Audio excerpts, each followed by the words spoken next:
Hello mga ka-great, magandang araw po sa inyo lahat. Ang nakikita niyo po na tanim na yan, ayan po yung tanim natin na dapog na 2 days pa lang po yun itatanim pero hindi po siya na-stress. So buhay na po siya. Ang ganda-ganda na po niya. Pati yung lupa natin ay verde pa din sa cyanobacteria. Now para doon sa mga farmers na gusto pong sundan yan, kompleto po yung video natin. May live at saka meron tayong mga uploaded videos, mga reels. Nandiyan po sa ating Facebook page at saka dyan po sa ating YouTube channel, Will Agree TV. Paki-follow nyo po at saka paki-subscribe na rin po para makita nyo po yung mga video natin dyan.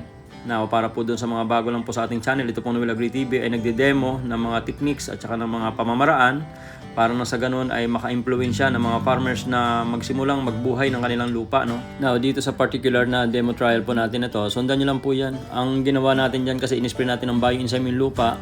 Then, after 3 days na naidapog natin, in-spray natin ng bioplant booster ito. Kaya mas lalong maganda ngayon. Natutuwa talaga ako ngayon sa itsura ng ating palay na ito. Sa loob lang ng 2 days, talagang dire-diretso siya. At alam mo na talaga na grabe ang magiging suhi nito. Sa mga mahal nating mga farmers, nako, magsimula na po kayong mag-rejuvenate, magbuhay ng lupa. At yan po ang siguradong isa sa mga dahilan kung bakit hindi kayo magiging magastos sa pagsasaka at mas lalaki ang inyong kita.